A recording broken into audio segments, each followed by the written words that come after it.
We've all been told that in order to lose weight, you need to eat less calories than your body burns.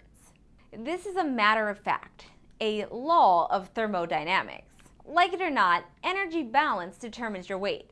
This is true whether we're trying to lose weight, maintain, or gain mass. Want to lose? Eat less. To maintain, keep doing what you're doing. And to gain, eat more. And lift some heavy shit. For this video, we're going to focus on weight loss. More specifically, fat loss. What's up, guys? I'm Hannah Marie, the Strong RD. And today, we're going to be covering the skinny fat solution and how I overcame it, explaining the difference between counting calories versus counting macronutrients, and I'm going to be sharing a simple analogy that we can use to kind of make this concept make a little bit more sense. Because math is scary. I understand. Let's get into it. It's true that in order to lose weight, you need to eat less calories than you burn. Simple enough. But if it's that simple, why are so many people struggling to lose weight? Most commonly, stubborn belly fat. If I had $1 for every client who told me they can't lose the notorious pooch, love handles, muffin top, whatever you want to call it, I'd be drowning in carrots. And I don't mean the root vegetable. I hear it all the time. I've been in a calorie deficit for years and I still can't lose my stomach. They're counting calories, logging their food, going to the gym, but no changes. Does this sound like you? If so, keep watching because I've got your scientific solution. You see, once upon a time before my 7 years of formal education in nutrition, I was a dedicated calorie counter. And this was before smartphones, so I literally carried around the Biggest Loser calorie counter book and hand wrote every single calorie that went into my mouth. Then I'd do enough aerobic exercise to create a negative energy balance. I didn't know the scientific term or the law of thermodynamics. I just knew that Jillian Michaels yelled at me on my Biggest Loser fitness game to burn more calories. Calories, calories, calories. Eat them, track them, burn them. So I did. And I lost weight. But I looked like this. Skinny arms and legs with lots of fat clinging to my midsection. I was a classic case of skinny fat. Dun dun dun!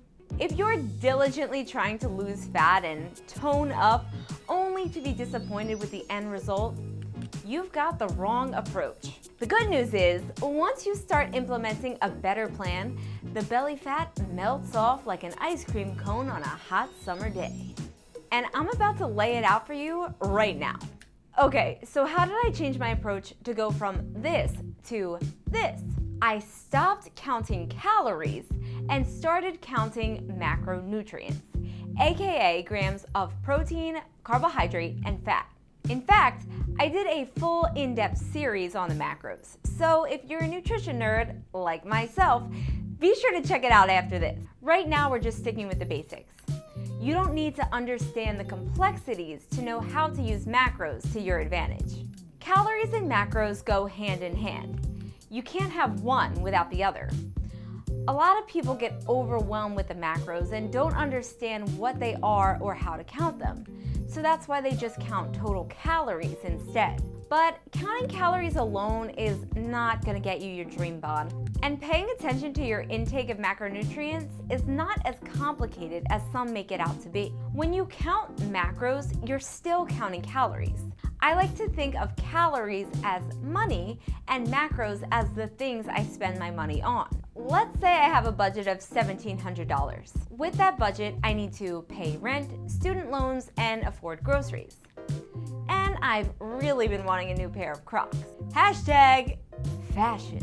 I have to have enough money in my budget left over to buy my shoes, since they aren't a priority like my bills. Relating this example to nutrition, let's compare this scenario to my personal macros. My $1,700 budget represents my total calories for the day. For the sake of our analogy, let's say on this day I'm sitting down to pay my monthly bills. My rent is my highest priority so I don't get evicted. Rent is like my protein. When we eat less calories than we burn, protein is the most important macro. That's because it saves muscle from being broken down for energy. If you don't eat enough, your body will eat away at muscle on your arms and legs. Less muscle, less fat burning ability, fat storage, pooch, skinny fat. We don't want to lose muscle and look like this, just like we don't want to get evicted. So even though eating chicken is boring, we need to eat it anyway to avoid poor outcomes. You don't have to eat chicken. You can eat any source of protein. I like chicken. Almost as much as those cows from Chick-fil-A. Just like we don't get excited thinking about spending our paychecks on monthly rent, but we do it anyway to avoid being homeless. Personally, I eat 1 gram of protein per pound of body weight. I weigh 97 pounds, so I need to eat 97 grams of protein. So of my 1,700 calorie total, 388 must be from protein. Comes out to about 23%. Going back to our analogy, $388 has to be subtracted from my $1,700 budget for rent. That leaves $1,312 for remaining expenses. Fat is like my groceries. Very important so I don't starve. With fat, it's critical to eat the equivalent of at least 20% of total calories from fat in order to avoid negative health effects like hormone problems and appetite dysregulation.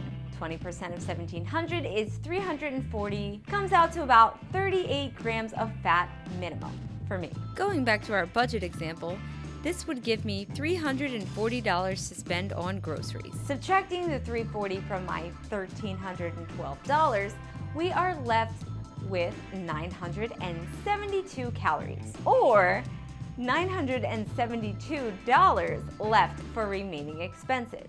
Student loans are a high priority, and I like to pay the highest amount I can afford every month to limit accrued interest. But I have some leeway for how much I want to put toward them, so we can relate them to my carbohydrates. Just as some months I'm able to put more money toward my loans, I'm a bit more flexible when it comes to carbohydrates. Some days I know I need to eat a higher carb, like on my training days, but other days I may opt to spend my calories on something else. Let's say an adult beverage. I rarely drink, so when I do, I only need 1 drink. And I drink it straight. So let's say I have 1 shot of vodka, which has 14 grams of alcohol.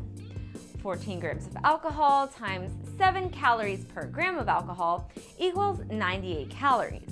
Though those 98 calories from alcohol don't fit into my macros for carbs, fats, and proteins, they still have to be taken into consideration for me to maintain proper energy balance. We can relate this expense to my new Crocs. I want them, but I don't need them. If I do treat myself to a shoe shopping spree, I have to take this expense into account. Protein and fat are super important, so I can't take calories from those.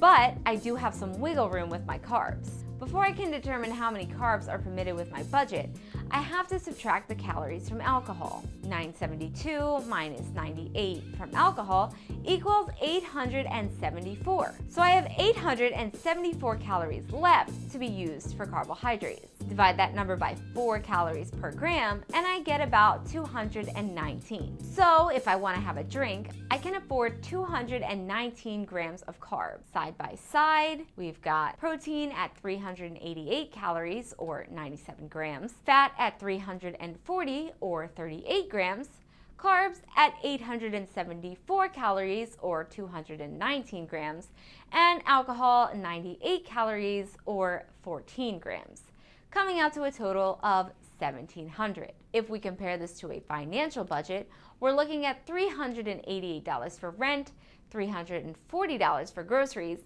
and $874 for student loans. Oh, and my cool Crocs, of course, $98. My total expenses are $1,700. If I opted not to get the cool Crocs, I'd have an additional $98 to put towards the variable expense of my loan. In the same way, I could have an extra 25 grams of carbs if I skipped out on the alcohol. It's up to me how I want to spend those macros. Just like it's up to me if I want to be responsible, paying my student loans, or fun and fashionable by getting the Crocs.